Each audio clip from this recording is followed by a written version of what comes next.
बिस्मिल्लाहिर्रहमानिर्रहीम। अस्सलाम वालेकुम दोस्तों। आज हम डिस्कस करेंगे Pakistan versus India champions trophy. India ने एकतरफा मुकाबले में पाकिस्तान को बआसानी 6 विकेट से शिकस्त दी। इस मुकाबले को तफसीली डिस्कस करेंगे। सबसे पहले तो टॉस जीतकर मोहम्मद रिजवान ने पहले बैटिंग का फैसला किया, जो कि अच्छा फैसला था। ओपनिंग कदरे बेहतर थी, जैसी पार्टनरशिप लग रही थी। बाबर आजम आउट हो गए। अभी देखें कि 23 रन उन्होंने बनाए हैं। मैं सिर्फ ये इसलिए बात कर रहा हूँ कि वो आउट ऑफ फॉर्म नहीं है, इन टच है। 23 रन में 5 बाउंड्रीज हासिल की हैं और सारी बॉल मिडल में है। सेट होने के बाद आउट हो रहे हैं। ठीक है, ये बहुत बड़ी रीजन है। क्या रीजन है, ये सेलेक्टर ही बता सकते हैं, ये जो कोचिंग बता सकते हैं कि क्या सी रीजन है जो सेट होके 5 बाउंड्रीज 23 रन के अंदर 5 बाउंड्रीज लगाकर वो आउट हो रहे हैं। उसके बाद चलते हैं मामूल हक। अचानक से इंक्लूजन थी उनकी, चूंकि फखर जमान इंजर्ड हुए और उनकी को कारकर्दगी अच्छी नहीं थी। बड़ी जल्दी आउट हो गए। 20 बॉलें खेली हैं, एक बॉल भी मिडल नहीं की, एक बाउंड्री, वो भी लेग बाय की बाउंड्री हुई है। ठीक है, पहले 10 ओवर 50 ऑड रन 2 विकेट्स। इस सिचुएशन को हम ज्यादा बुरी भी नहीं कह सकते, ज्यादा अच्छी भी नहीं कह सकते। एवरेज सिचुएशन थी। आप 50 रन आपके 10 ओवर में 2 आपके ओपनर्स आउट हो गए। अब चलते हैं मिडिल ऑर्डर्स पे। बड़े अरसे से जो मुश्किलात चल रही थी मिडिल ऑर्डर्स की, उसको तफसीली डिस्कस करूंगा। बड़ी अच्छी पार्टनरशिप लगी मोहम्मद रिजवान और सऊद शकील की। अच्छा, एक बीच में बात रह गई है, सऊद शकील को क्यों दोबारा इंक्लूड किया गया? उनकी इंक्लूजन की ये जानते हुए कि पिछले 2-3 मैचेस के पास 3 मेन स्पिनर्स थे, मेन, और सऊद शकील इस वक्त पाकिस्तान में स्पिनर्स का सबसे अच्छा प्लेयर है। तो उसकी इंक्लूजन की, उसके साथ कंटिन्यू करने की मेन वजह ये थी कि वो मिडिल ओवर्स में स्पिनर्स को अच्छा खेलते हैं। अच्छा फैसला था, ठीक है, कोई एक अच्छा फैसला कह सकते हैं कि सऊद शकील को कंटिन्यू किया। हालांकि 2-3 मैचेस वो फेल हो रहे थे, लेकिन keeping in mind Indian spinners, Indian middle overs, उनको कंटिन्यू किया गया। वो आज भी पाकिस्तान के बेहतरीन प्लेयर हैं अगेंस्ट स्पिनर्स। पार्टनरशिप लगी मोहम्मद रिजवान, ऑल्दो स्लो थी, लेकिन कंडीशंस के हिसाब से, सिचुएशन के हिसाब से ठीक चल रहे थे। पार्टनरशिप स्लो चल रही थी, ऑब्वियसली ठीक था, नो इशू विद दैट।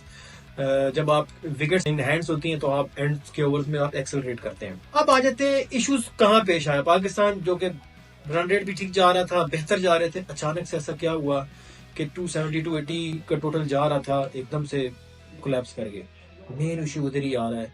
आपका सेट बैट्समैन इन कंडीशंस में, आपका सेट बैट्समैन जब विकेट देके जाएगा तो इट मींस आप हारे हैं। मोहम्मद रिजवान सेट 46 रन किए हुए, 77 बॉल सेट थे, गंदी शॉट मार के आउट हो गए। सऊद शकील सबसे अच्छा खेल रहे थे पूरी सीरीज में, उस पूरे टूर्नामेंट में सबसे अच्छा कोई पाकिस्तानी बैटर खेल रहा था वो सऊद शकील था, नजर आ रहा था, अच्छा खेल रहा था। जब बारी आई स्टे करने की, इनिंग्स को बिल्ड करने की, लंबा ले चलने की, गंदी शॉट मारी, आउट हो गया। अब जब ऐसी सिचुएशन आपके पास होगी तो ऑब्वियसली यही रिजल्ट्स मिलेंगे आपको। ठीक है, इन दुबई या शारजा या अबूधाबी कंडीशंस में वही बैट्समैन कामयाब है जो टाइम लेता है, जो स्टे करता है। इन दोनों में से एक बैट्समैन का काम था कि स्टे करता, मारने की जरूरत ही नहीं थी। आपके पास तैयब ताहिर है, सलमान अली आगा है, खुशदिल शाह, मारने के लिए 3 प्लेयर ऑलरेडी हैं। मारने की ड्यूटी उनकी थी, आपने जस्ट एंड तक चलना था, और आपके एंड तक ना जाने की वजह से आप देख ले टोटल कहाँ जाकर रुक गया। यही अगर मोहम्मद रिजवान, सऊद शकील या आगा सलमान कैरी करते एंड तक, एक एंड संभाल के रखते और दूसरे एंड वाले बैटर्स को कहते हैं अब तुम एक्सट्रेट करो, तो ये आपका टोटल इजीली 270 280 टोटल बन जाता और ये विनिंग टोटल होता। अप्रोच बात हुई आ गई, फिर दोबारा गंदी अप्रोच, सेट हुए, गंदी शॉट मारी, आउट हो गए। अब आ जाए लेटर ऑर्डर।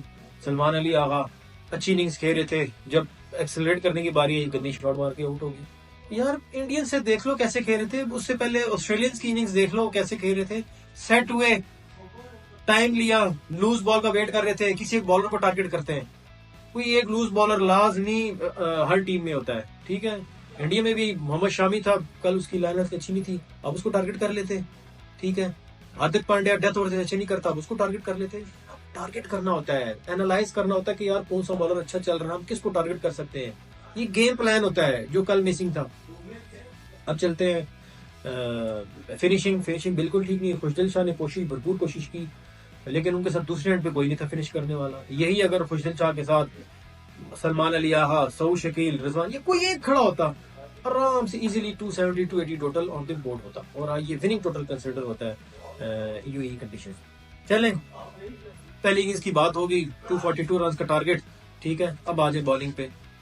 जब इतना टारगेट होता है तो आपके बॉलर शुरू से अटैक करते हैं। ठीक है, शाहीन शाह की अप्रोच अच्छी थी, मुझे अच्छा लगा देखो कर तो पेस भी अच्छी थी। पहले ओवर भी 142 143 क्लिक कर रहे थे, आगे बॉल कर रहे थे, स्विंग करने की कोशिश कर रहे थे। ठीक अप्रोच थी। जब आपने अटैक करना है तो आपको रन भी लगेंगे। मुझे अप्रोच ठीक लगी, कोई बुराई नहीं थी। उस अप्रोच की वजह से देखें विकेट भी हासिल हुई रोहित शर्मा की सूरत में। लेकिन दाद देनी होगी शुभमन गिल और विराट को। देखिए उनकी तैयारी देखें आप, उनको पता है शाहीन शाह आएगा 140 पे बॉल अंदर लाएगा, फुल बॉल करेगा, हमने इसकी तैयारी करनी है। उसकी तैयारी क्या थी? एक भी इन्होंने एक भी बॉल लेग पे नहीं खेली, एक भी बॉल फ्लिक नहीं किया उन्होंने, सामने खेले, सिर्फ सामने। उनको पता है अंदर आएगा बॉल, हर दूसरा बॉल अंदर आएगा और सामने खेलते हैं स्ट्रेट या मिड ऑफ। ये अप्रोच थी। ठीक है, कोई लूज शॉट नहीं खेली उसको, बिल्कुल। अगर खेली भी है तो आगे बढ़ के स्ट्रेट खेला है, क्रॉस नहीं खेला, स्ट्रेट। ये अप्रोच होती है।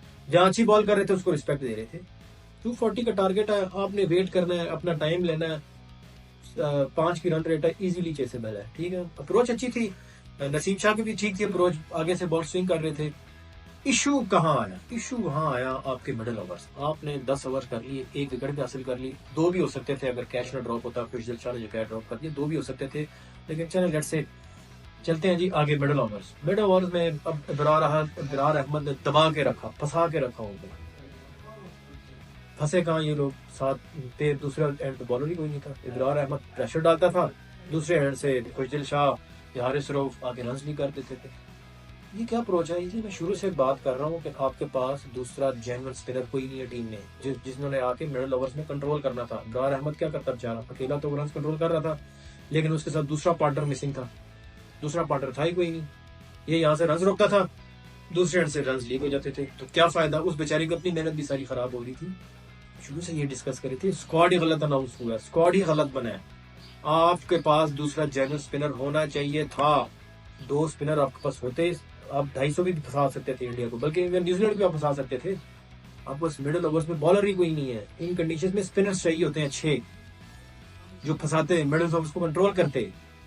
अगेन वही रिजल्ट आया। ऐसी अप्रोच होगी, आपकी प्लेइंग 11 ऐसी सिलेक्ट होगी तो आप भूल जाएंगे आप जीत सकते हैं किसी टॉप 8 टीम्स के लिए। ना जेन्युइन स्पिनर, ना आप बस जेन्युइन ओपनर। फखर जमान गया, अभी मामल को उठा के लिया। आपके पास उस्मान खान बैठा हुआ है बाहर, उस बेचारे को चांस दे दो यार, चेक तो कर लो। बैठा हुआ बाहर, ये नहीं कि पोटेंशियल नहीं है, एबिलिटी है, पोटेंशियल है, सारा कुछ है। देख तो लो, कल का मैच था, हो सकता है बिग ओकेजन में वो चल जाता। अगेन ब्लंडर, सिलेक्शन का ब्लंडर हुआ, मिडिल ओवर्स अगेन फेल। जब इस तरह की कंडीशंस होगी या इस तरह की आपके प्लानिंग होगी तो आप सॉरी टू से आप कोई भी मैच इवन बांग्लादेश के साथ भी आप नहीं जीत सकते। इस अप्रोच के साथ, इन कंडीशन में, इस ऐसे स्क्वाड को सिलेक्ट किया जहां पे ना जेन्युइन स्पिनर्स है ना जेन्युइन ओपनर्स है, अपने पास नहीं है। आज के लिए इतना ही, इंशाल्लाह अगले शो का इंतजार कीजिए। अल्लाह हाफिज़।